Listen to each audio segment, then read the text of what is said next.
와치부 이 시간에는 박정희 대통령이 국방과학연구소를 창설한 이유를 살펴보겠습니다. 아시아 최초로 근대화에 성공한 일본과 달리 근대화엔 관심 없었던 조선은 망하게 되고 기어이 1910년 일제 식민지에 들어가게 됩니다.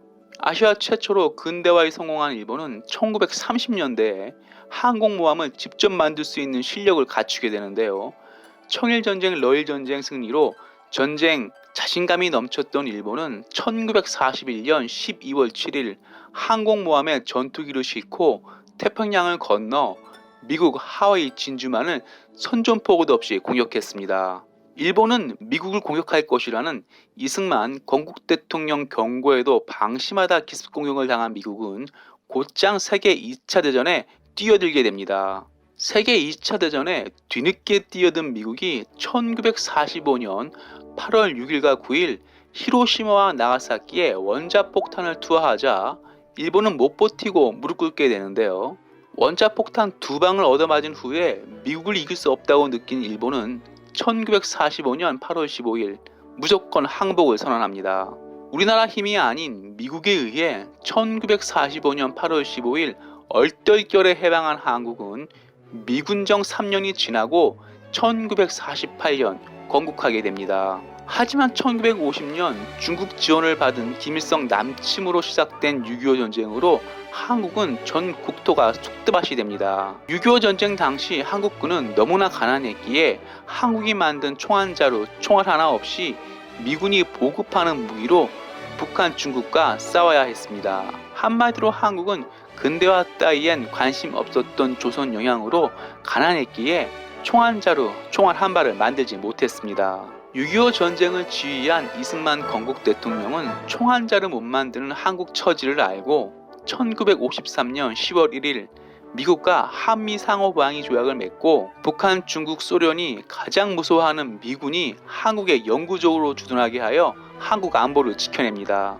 이승만 건국 대통령은 한국 혼자 힘으로 북한, 중국, 소련을 상대할 수 없다는 것을 알고 있었기에 외교력을 발휘해 한미 상호방위 조약을 맺은 것입니다. 하지만 1961년 5월 16일 군사 정변으로 정권을 잡은 박정희 대통령은 먹고 사는 근대화뿐만 아니라 국방 현대화에도 심혈을 기울입니다. 군인 출신인 박정희 대통령은 전쟁에서 이기려면 우리나라가 만든 현대화 무기가 있어야 한다는 사실을 알고 있었기에 국방과학 인재를 양성하게 되는데요. 이것이 오늘날 한국형 전투기도 만드는 국방과학연구소입니다. 1970년 박정희 대통령 국방 현대화 의지를 담아 창설한 국방과학연구소는 선진국보다 너무 늦게 출발했지만 자주국방을 이루겠다는 애국심으로 뭉친 연구원 각고의 노력 끝에 수많은 성과를 냅니다. 국방과학연구소는 한국군이 사용하고 수출까지 하는 한국형 소총 K2 시리즈를 개발하였고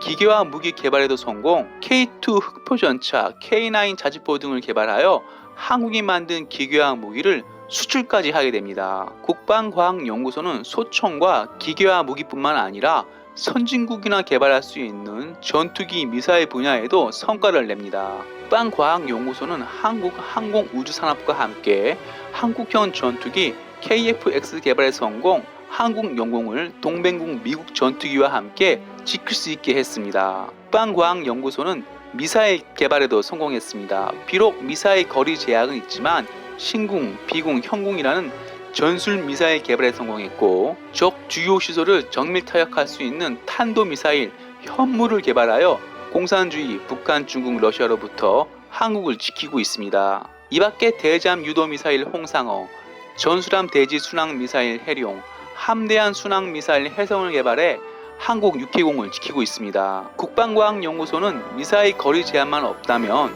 북한, 중국, 러시아 전역을 타격할 수 있는 미사일을 만들 수 있습니다. 또한 국방과학연구소는 무인 스텔스 전투기를 2030년까지 개발한다는 목표를 갖고 있어 한국도 스텔스 전투기를 직접 만들 수 있게 됐습니다. 1970년 8월 6일 박정희 대통령 국방 현대화 의지와 자주국방을 이루겠다는 애국심으로 뭉친 연구원으로 창설한 국방과학연구소는 국방과학 불모지에서 시작했지만 50년이 지난 지금은 무기도 수출하게 됐으며 세계 6위 군사력을 달성 동맹국 미국과 함께 북한, 중국, 러시아로부터 대한민국을 지키고 있습니다. 박정희 대통령은 이렇게 한국 근대화뿐만 아니라 자주국방 초석인 국방 현대화에도 큰 업적을 남긴 대통령입니다. 하지만 한국 좌파는 박정희 대통령을 친일파 또는 인권을 말살한 최악의 독재 대통령이라 욕하고 있습니다.